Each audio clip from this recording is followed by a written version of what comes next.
Assalamualaikum warahmatullahi wabarakatuh. Berikut adalah bahan ajar untuk materi elastisitas di KD 3.2 dan 4.2.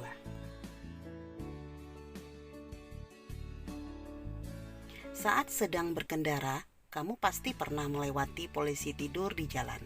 Eits, polisi tidur yang dimaksud bukan polisi yang sedang tiduran di jalan ya, tapi tambahan aspal atau semen yang dipalang melintang di jalan guna memperlambat kecepatan kendaraan. Nah, saat melewati polisi tidur, kendaraanmu akan sedikit terguncang karena pengaruh dari tinggi polisi tidur tersebut. Apalagi kalau polisi tidurnya ada banyak, terus jaraknya berdekatan. Mungkin jadinya bakal begini ya.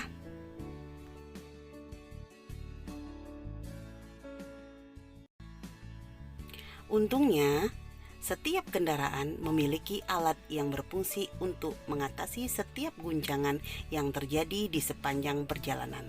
Peredam kejut atau shock absorber, nama kerennya. Peredam kejut akan menyerap setiap guncangan dan mengubahnya menjadi gerakan yang elastis. Perhatikan video berikut.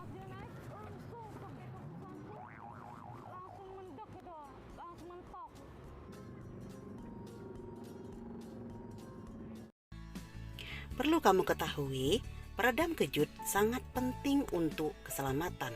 Tanpa adanya alat ini, bisa-bisa kendaraan akan terpental saat melewati polisi tidur atau jalan yang tidak rata permukaannya. Kalau kamu lihat gambar di atas atau video tadi, bentuk peredam kejut terlihat seperti pegas ya. Hal ini yang menyebabkan sifatnya menjadi elastis. Tapi ngomong-ngomong masalah elastis, memangnya elastis itu apa sih?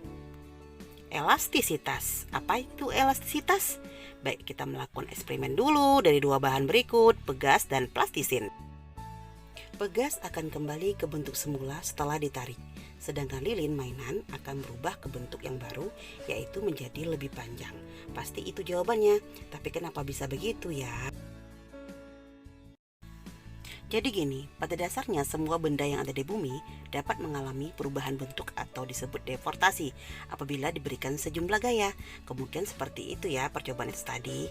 Nah, kemampuannya dimiliki benda untuk kembali ke kondisi awal saat gaya yang diberikan pada benda tersebut dihilangkan, itu disebut dengan elastisitas. Hubungan antara gaya yang diberikan pada pegas dengan pertambahan panjang pegas dapat dibuat ke dalam bentuk grafik seperti gambar berikut.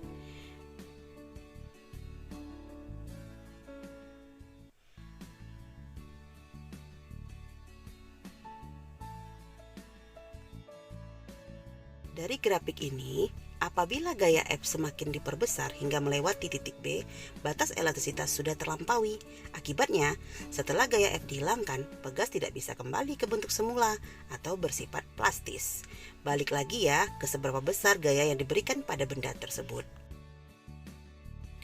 Gaya yang menyebabkan perubahan bentuk benda akan sebanding dengan besaran yang disebut dengan tegangan. Sedangkan hasil perubahan bentuk benda akibat tegangan disebut regangan yang berupa pertambahan panjang dari benda tersebut. Menurut Robert Hooke, perbandingan antara tegangan dengan regangan suatu benda disebut dengan modulus elastisitas benda tersebut. Secara matematis, modulus elastisitas dapat dirumuskan sebagai berikut. Tegangan adalah F per A, sedangkan regangan delta L per L0, dan modulus elastisitas adalah tegangan per regangan. Baik, perhatikan contoh soal berikut ini.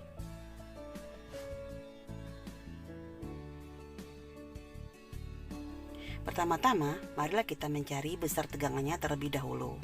Setelah itu, baru kita mencari regangannya. Setelah mencari tegangan dan regangan, selanjutnya kita mencari modulus elastisitasnya atau modulus Young-nya.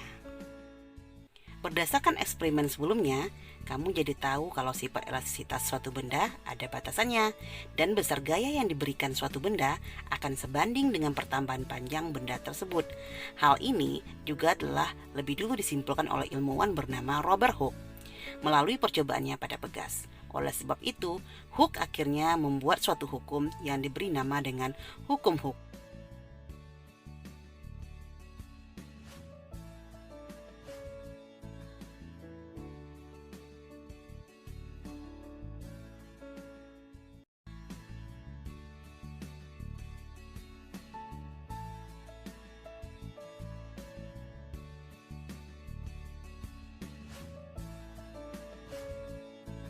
Baiklah teman-teman, semoga video bahan ajar untuk materi elastisitas ini bisa bermanfaat untuk kita semua. Selamat Hari Guru Nasional tahun 2021.